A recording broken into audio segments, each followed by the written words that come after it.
అందరికీ నమస్కారం అండి. నా పేరు Vijay Nagaberu. Thanks a lot మన రెస్పెక్ట్ సినిమా నా ఛానల్ని ఇంతగా ఆదరిస్తున్న ప్రతి ఒక్కరికి చాలా చాలా thanks. Again came back with one more casting requirement అండి. ఇది వచ్చేసి ఓహో ఓటీటీ యాప్ వాళ్ళు ఓహో ఓటీటీ యాప్కి చేస్తున్నారంటండి కాస్టింగ్ కాల్. అందరికీ నమస్కారం అండి.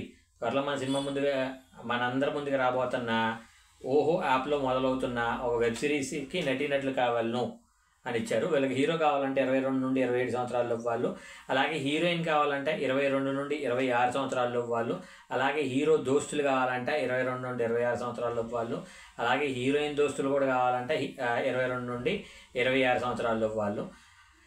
ఇన్స్టా వీడియోలో వద్దండి, ఫోన్లు చేయకుండ్రి, ఓన్లీ ఆన్ వాట్సాప్ అని ఇక్కడ వాళ్ళ కాంటాక్ట్ నెంబర్ ఇచ్చారు, అది నేను మీకు చెప్తాను. దానికంటే ముందు మన సబ్స్క్రైబర్ అడిగిన ప్రతి ప్రశ్నకి సమాధానం చెప్పడం అనేది మన బాధ్యత. కాబట్టి మన సబ్స్క్రైబర్ సార్ ఇలాగా ఏమంటారు వీడియో రూపంలో పెట్టడం కన్నా కూడా మీరు డైరెక్ట్గా ఎవరైతే ఉన్నారో వాళ్ళకి అవకాశాలు చెప్పొచ్చు కదా అని వన్ ఆఫ్ అవర్ సబ్స్క్రైబర్ అడగటం జరిగింది. అందరికీ గ్రూప్ పెట్టేసి ఆ గ్రూప్లో మీరు పోస్ట్ చేసేస్తే సరిపోతుంది కదా, ఎందుకు అనవసరంగా ఇది మొత్తం అంటే. ఇప్పుడు నేనేమంటాను అంటే, ఇలాంటి ఒక వీడియోలు చేయడం ద్వారానే నేననేవాడిని ఒకడు ఉన్నాను అనే విషయం మీకు తెలిసింది, నా ద్వారా మీకు కాస్టింగ్ రిక్వైర్మెంట్స్ వస్తాయి అనే విషయం మీకు తెలిసింది. అప్పుడే మీరు నాకు వాట్సాప్ గ్రూప్ పెట్టండి అని ఒక ఉచిత సలహాను కూడా ఇచ్చారు. ఇప్పుడు నేనేమంటాను అంటే లేదంటే కొంతమంది ఏం చేస్తారు అంటే, సార్ నేను మీ వీడియోలు ఫాలో అవుతున్నాను సార్, మీ వీడియోలు అంటే నాకు విపరీతమైన ఇష్టం, మీరు నాకు పర్సనల్గా వర్క్ చెప్పండి సార్ అని అంటారు. నేను వాళ్ళందరికీ చెప్పేది ఏంటంటే, ఇప్పుడు మన ఛానల్లో సబ్స్క్రైబర్లు ఎంతమంది ఉన్నారు? 5,940 మంది ఉన్నారు. అంటే సుమారుగా ఒక 60 తక్కువ ఎంతమంది 6,000. సో నేనేమంటా అంటే, ఈ 6,000 మందికి నేను అవకాశాలు ఇవ్వడం మొదలు పెడితే నా ఫస్ట్ సబ్స్క్రైబర్ ఎవరు అనేది చూసుకోవాలి. నరసింహ కావచ్చు, నరసింహ కంబయ్య గారి కావచ్చు, మన నరేష్ నాయుడు కావచ్చు, ఇలా మన సబ్స్క్రైబర్లు ఆల్మోస్ట్ 2.5-3 ఇయర్స్ నుండి ఫాలో అవుతున్న సబ్స్క్రైబర్లు ఉన్నారు. ముందు వాళ్ళకి కదా అవకాశం ఇవ్వాలి. సరే, ఫస్ట్ సబ్స్క్రైబరా ఎక్కువ వాచ్ అవర్సా? ఇప్పుడు ఇందులో నరసింహ ఎవరైతే ఉన్నాడో, నరసింహ నాకు ఫస్ట్ నుండి సబ్స్క్రైబర్ అయ్యి ఉండొచ్చు, నరేష్ ఆ తర్వాత ఒక 3 నెలలకు 6 నెలలకు సబ్స్క్రైబర్ అయ్యి ఉండొచ్చు.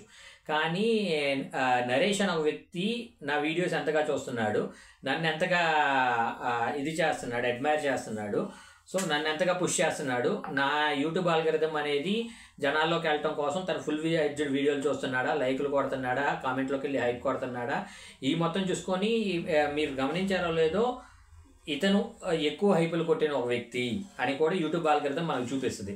అలాగే ఇతను ఎక్కువ కామెంట్లు పెట్టిన వ్యక్తి, ఇతను ఎక్కువ లైకులు కొట్టిన వ్యక్తి, ఇతను ఎక్కువ వాచ్ అవర్స్ చూసిన వ్యక్తి అని మనకి ఇక్కడ క్లియర్గా యూట్యూబ్లో చూపిస్తుంది.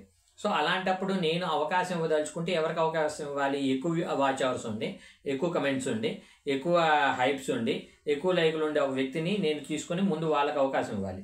ఇలాగ అవకాశం ఇచ్చుకుంటా వెళ్తే నన్ను ఎవరైతే అడిగారో వాళ్ళ నెంబర్ వచ్చేసి 5,941 అవుతుంది.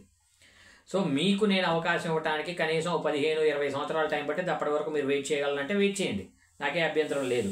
15-20 సంవత్సరాల్లో నేను తప్పకుండా మీకు అవకాశం ఇస్తాను. కానీ ఈలోపు కూడా మళ్ళీ మీకంటే లైకులు, కమెంట్లు, హైపులు కొట్టే వాళ్ళు కూడా ఉంటారు. వాళ్ళని నేను మళ్ళీ ప్రయారిటైజ్ వైజ్ వేసుకుంటూ రావాలి. ఇప్పుడు సింపుల్ థింగ్ నేను ఏమంటాను అంటే, నేను మీకు ఒక అవకాశం చెప్తున్నాను, పలానా దగ్గర అవకాశం ఉందిరా, వెళ్ళండి, వెళ్ళి ప్రయత్నించినట్లయితే మీరు సక్సెస్ అవ్వడానికి పాసిబిలిటీ ఉంటుంది అని ఒక అన్న రూపంలోనో ఒక వెల్ విషర్ రూపంలోనో నేను మీకు చెప్తున్నప్పుడు, కనీసం మీరు వెళ్ళి ప్రయత్నించడానికి ఏంటి మీకు ప్రాబ్లం అనేది నాకు అర్థం కావట్లేదు. లెట్ అస్ అస్యూమ్ సార్, మీరు ఇంత పెద్ద రైటర్ అంటున్నారు కదా, మీ రెఫరెన్స్ తోటి వెళ్తే మాకు కొంచెం బెనిఫిట్గా ఉంటుంది అనేది మీ ఆలోచన అయితే, దానికి ఉండే లోతుపాతులు మంచి చెడులు ఒకసారి డిస్కస్ చేసే ప్రయత్నం చేద్దాం. లెట్ అస్ అస్యూమ్ నేను త్రివిక్రమ్ గారి దగ్గర, అనిల్ రావుపూడి దగ్గర పనిచేస్తున్నాను అని అనుకుందాం. సో ఇలా పనిచేస్తున్నప్పుడు నేనేమంటాను అంటే, నేను త్రివిక్రమ్ గారి దగ్గరికి వెళ్ళి, సార్ పలానా ఇతని పేరు నరేష్ నాయుడు, ఇతని పేరు నరసింహ, ఇతన్ని మీ దగ్గర అసిస్టెంట్ డైరెక్టర్గా పెట్టుకోండి అని అన్నాను అనుకోండి. విజయ్ గారు మీకేంటి ఇచ్చే పేమెంట్ అనేది సరిపోవట్లేదు, ఓ పని చేయండి, సార్కి ఇంకొక 1,00,000 రూపాయలు పెంచేవ్వండి, సార్కి శాలరీ సరిపోవట్లేదు అనుకుంటే ఎవడెవడో తీసుకొచ్చి అసిస్టెంట్ డైరెక్టర్ అంటున్నాడు అనే టైప్లో మాట్లాడతారు. సో దాని బదులు మీ ప్రయత్నం మీరు చేశారనుకోండి, సంహవ్ వర్కౌట్ అవడానికి పాసిబిలిటీస్ ఉంటాయి. కాసేపు నటుల గురించి మాట్లాడుకుందాం. నటుల గురించి మాట్లాడేటప్పటికి ఏంటంటే, నన్ను విజయ్ నాగబైర్ గారు పంపించారు అని వెళ్ళి కొంతమంది యాటిట్యూడ్, యారగెన్స్ చూపిస్తారు. అంటే ఇప్పుడు హీరో గారు కూర్చొని ఉన్నట్లయితే ఆయన ముందే చైర్ వేసుకొని కూర్చోవడం, కాలు మీద కాలు వేసుకొని కూర్చోవడం. ఇక్కడ సింపుల్ థింగ్ ఏంటి అంటే మీరు కాలు మీద కాలు వేసుకొని కూర్చోవడం, లేదంటే ఆయన ముందు చైర్ వేసుకొని కూర్చోవడం, అది వాళ్ళకి పెద్ద ఫరక్ ఉండదు. కాకపోతే ఇక్కడ కొన్ని మూడ్ స్వింగ్స్ అనేవి ఉంటాయి. ఇప్పుడు మీరు కాన్సన్ట్రేటెడ్గా హీరో గారిని చూడటం అనేది ఫర్ ద ఫస్ట్ టైం కాబట్టి మీరు ఏం చేస్తుంటారంటే కాన్సన్ట్రేటెడ్గా ఆయనే చూస్తుంటారు. ఆయనకి అది ఎలాగుంటుందంటే ఏంటరా ఇతను పద్దాకలు నా వైపే చూస్తున్నాడు అని. ఇప్పుడు మీరు గమనించండి, ఎవరైనా కాన్స్టెంట్గా ఒక 10 నిమిషాలు మీ వైపే చూస్తున్నారు అనుకో, మీకు చాలా ఆడ్ అనిపిస్తుంది కదా, ఏంటిది ఇలా చూస్తున్నాడని నా ఫీలింగ్ మీకు ఎలాగైతే కలిగిద్దో హీరో గారికి కావచ్చు, హీరోయిన్ గారికి కావచ్చు, లేదంటే ఆ సెట్లో ఉండే కొంతమంది క్యారెక్టర్ ఆర్టిస్టులకు కావచ్చు, అలాగే కలిగిద్ది.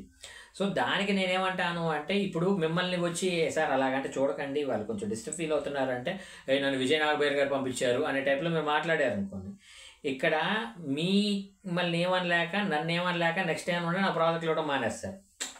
సో ఇక్కడ సింపుల్ థింగ్ ఏంటి అంటే ఒక అవకాశం అనేది చెప్పడం పెద్ద విషయం కాదు. ఆ అవకాశాన్ని యూజ్ చేసుకోకుండా అవకాశం అనే నెపంతో అవతల వాళ్ళని హెరాస్ చేయడం అనేది చాలా తప్పు. అలాంటి వాళ్ళని నేను చాలామందిని చూశాను. నేనే ఎంతమందిని కొన్ని సినిమాలకు రికమెండ్ చేసినప్పుడు వాడు అక్కడికి వెళ్ళి యాటిట్యూడ్ చూపించడం, నాకు ఎంత పేమెంట్ ఇస్తేనే, అరే నీకు ఇంకా ఒక ఏమంటారు కనీసం ఒక నేమో ఫేమో లేదు, ఇంత పేమెంట్ ఇస్తేనే వర్క్ చేస్తాను, నాకు ఇంత లెంతీ క్యారెక్టర్ ఉండాలి. ఒరే ఎంటైర్ సినిమాలో 2 గంటల 20 నిమిషాల్లో మహా అయితే హీరో గారు 1 గంట 20 నిమిషాలు కనపడతాడు అనుకుందాం. వీళ్ళు ఎలా ఉంటారంటే గంటన్నర నాకుండే క్యారెక్టర్లు చెప్పండి, నాకు పెద్ద క్యారెక్టర్ అయితేనే చేస్తాను, చిన్న క్యారెక్టర్ చేయను. అందుకని నాకు ఏమంటాను అంటే నేను అసలు రెఫరెన్స్ అనేది ఇవ్వటం మానేశాను. నేనేమంటాను అంటే మీది మీరే కడుక్కోవాలి, మీరు కడుక్కుంటేనే మీకు క్లారిటీ అనేది వస్తుంది. ఇప్పుడు సింపుల్ థింగ్ ఏంటంటే నేను 2 నిమిషాల్లో స్నానం చేసి వచ్చేస్తాను, అలాగని నరేష్ నాయుడు కావచ్చు, నరసింహ కావచ్చు అదే 2 నిమిషాల్లో చేస్తారని లేదు. నరేష్ ఒక 10 నిమిషాల్లో స్నానం చేయొచ్చు, నరసింహ కంబయ్య గారి ఒక అరగంట స్నానం చేయొచ్చు. ఇక్కడ నేనేమంటాను అంటే నరసింహ కంబయ్య గారికి నేను 2 నిమిషాల్లో స్నానం చేపిస్తాను, రావయ్య స్నానం చేపించాను అనుకో, అది ఎలా ఉంటుందంటే చాలా చండాలంగా ఉంటుంది, అతనికి సాటిస్ఫాక్షన్ ఉండదు. దాని బదులు నేనేమంటాను అంటే మీ ప్రయత్నం మీరు చేసుకుంటూ మీరు కరెక్ట్గా ఇది చేసుకోగలిగినట్లయితే ఆ సక్సెస్కి మీకు ఒక ఆనందం కూడా ఇస్తుంది. ఇప్పుడు పోనీ నేను చెప్పిన దాంట్లో అవకాశం రాలేదా అంటే సత్యభామాని కాజల్ అగర్వాల్ సినిమాకి చీఫ్ అసోసియేట్గా చేశాడు ఒక అబ్బాయి. ఆ అబ్బాయికి అవకాశం ఎక్కడ నుండి వచ్చిందిరా అంటే మన యూట్యూబ్ ఛానల్లో చూసుకొని వెళ్ళాడు, అసిస్టెంట్ డైరెక్టర్గా జాయిన్ అయ్యాడు. చాలామంది అలాగా నేనేమంటాను అంటే చాలా సినిమాలకు అసిస్టెంట్ డైరెక్టర్లుగా, రైటర్లుగా, ఆర్టిస్టులుగా, డిఫరెంట్ టెక్నీషియన్స్గా వెళ్తున్నారు, మేనేజర్లుగా వెళ్తున్నారు, ప్రయత్నాలు చేస్తున్నారు, సక్సెస్ అవుతున్నారు. సో ప్రయత్నం అనేది కరెక్ట్గా చేసినట్లయితే సక్సెస్ అవుతారు అనేది నా ఒపీనియన్. హోప్ మీకు అర్థమైంది అనుకుంటున్నాను. ఇంకా మీకు ఎలాంటి డౌట్స్, క్వశ్చన్స్, క్వైరీస్ ఏదైనా ఉన్నట్లయితే కమెంట్ రూపంలో అడిగే ప్రయత్నం చేయండి. ప్రతి ప్రశ్నకి సమాధానం చెప్పడం జరుగుతుంది. So getting back to the casting requirement, వీళ్ళ కాంటాక్ట్ నెంబర్ చెప్తాను, నోట్ చేసుకోండి. 9030498333. I repeat 9030498333. డిస్క్లైమర్ అని మీ అందరికీ తెలిసిందే కదా, నేను పెట్టే ఏ పర్టికులర్ కాస్టింగ్ రిక్వైర్మెంట్కి నాకు ఎటువంటి వ్యక్తిగతమైన లావాదేవీలు లేవు, వీళ్ళెవరో కూడా నాకు తెలియదు. వీళ్ళలో ఎవరైనా మిమ్మల్ని డబ్బులు అడిగినా, మోసం చేసే ప్రయత్నం చేసినా నమ్మకండి, మోసపోకండి, జాగ్రత్తగా ఉండండి. వీడియో నచ్చిందా లైక్ చేయండి, వీలైనంత ఎక్కువ మందికి షేర్ చేయండి. ఎవరైతే సబ్స్క్రైబ్ చేసుకోకుండా చూస్తున్నారో please do subscribe. Thank you and all the best.